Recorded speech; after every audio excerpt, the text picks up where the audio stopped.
the conversation that happened the other day between Bill Maher and Henry Winkler, two, Bill Maher's like me. He comes from I have vetted this. It will not cause us to hate the Fonz. No. The Fonz is actually because I cannot handle that kind of serious. The only thing I will say about the Fonz that I wish were more prevalent, even though this is a podcast that's obviously made the rounds, Henry Winkler is a Jewish man, and he is well, I don't know if he's anti-Israel. He doesn't say it, but he's anti what they're doing right now. Yes. And of course, Bill Maher, he really thinks he's some great. I think Colin's having technical difficulties. I think he's having. Colin's using it. So we're going to have to, oh, wait, here, he's coming back. But I actually did see this clip and I was scared to watch it because with all of the disappointments from like people that I loved in childhood, I really. Don't let the Fonzie, gonna let me tell you something, okay? When they had Henry Winkler come on, and I forget, he was winning some award. It was at some like Golden Globes or Emmys, and they had the jukebox there, and he had to go turn on the jukebox, and he's like, and he like did it. Like, I cannot tell you how much I loved Arthur Fonzarelli. So I'm just saying, like, we have to preface this with like, it would devastate me if it weren't good. And if you haven't seen The Lords of Flatbush, that is how both the Fonzie and Rocky Balboa got their starts in the early 70s. So here we go from Club Random. Time I ever went, I would not go to Israel. I was convinced if I stepped terra firma on Israel, I stepped off the plane onto the tarmac, a war would break out. Why? I don't know why. It's a tick.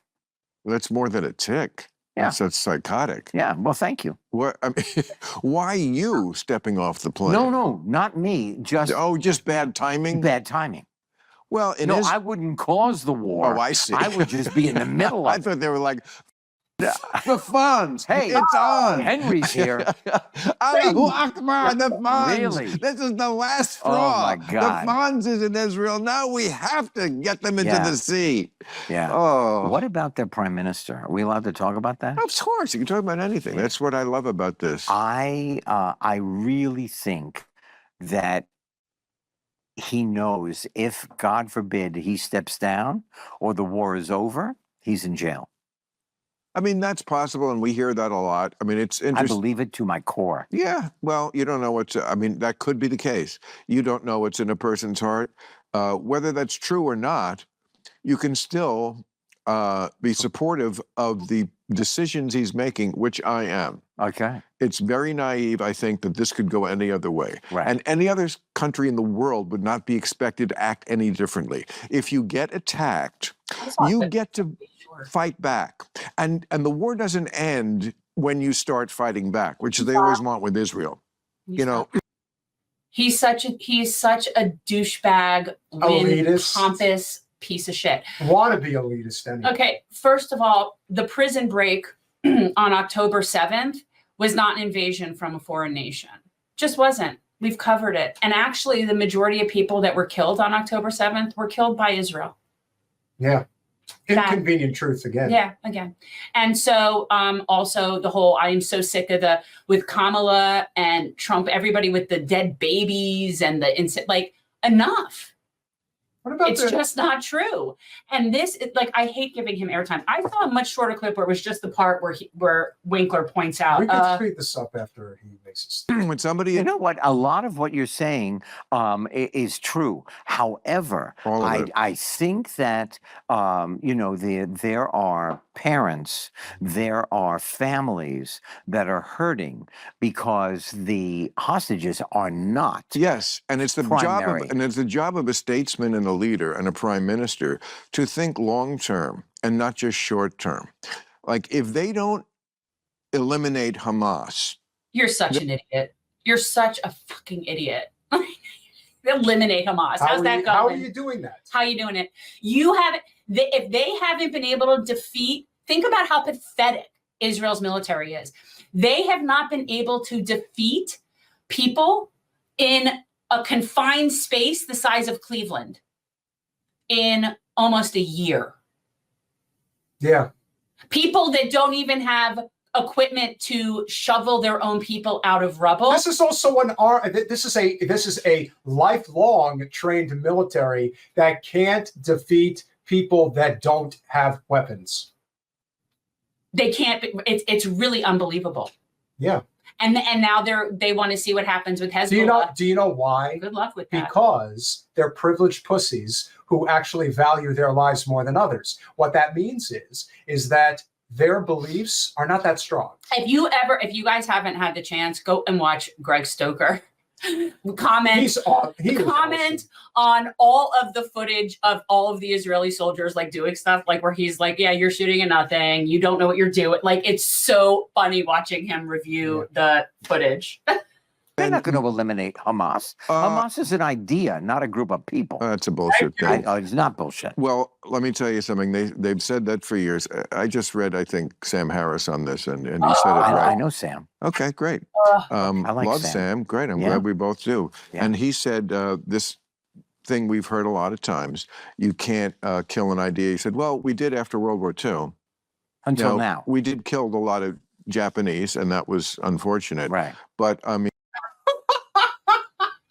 what the hell does that have to do with killing an idea? And by the way, that's unfortunate. Oh no, that's so Obama right there. Right? No, this piece of shit. First of all, doesn't know history at all. Doesn't know anything about history. We already know now that the 2 bombs that were dropped in Japan were completely unnecessary strategically, and that the generals and the leaders had begged Truman not to do that because it was unnecessary. The war was essentially over. Yeah. And so for him to say, like, he's just so incredibly ignorant, and that's so unacceptable for someone who has access to information to be so incredibly ignorant. I mean, if you do kill enough lunatics, and Japan was led by lunatics, right.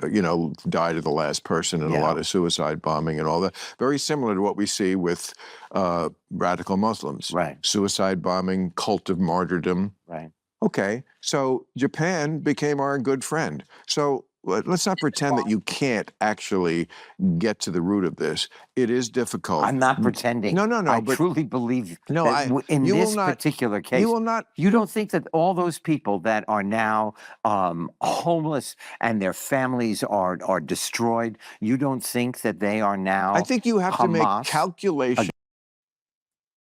That's the point. And that is the conclusion of this clip. Which, by the way, that's one of the reasons that Israel does what it does when it attacks. Because, and this is something that we should talk about regarding the pager attacks in Lebanon, because they weren't wanting to necessarily kill so many people. They want to maim and disfigure and disable as many people as possible, because then those are not going to be soldiers. Mm-hmm. So when you see these things happening in Gaza, where you see all these kids that have, like, now all their limbs are missing and they're orphans and all that stuff. Yeah, that is definitely people that could be radicalized, but they're going to be significantly hindered by disabilities if they're able to live to that point. And I think that's the point. So when they did this pager thing, what they're seeing right now in Lebanon, because I was just watching a doctor, a surgeon, trauma surgeon who was there, who was talking as to what he's been seeing. And it's a lot of eyes blown out and hands blown off.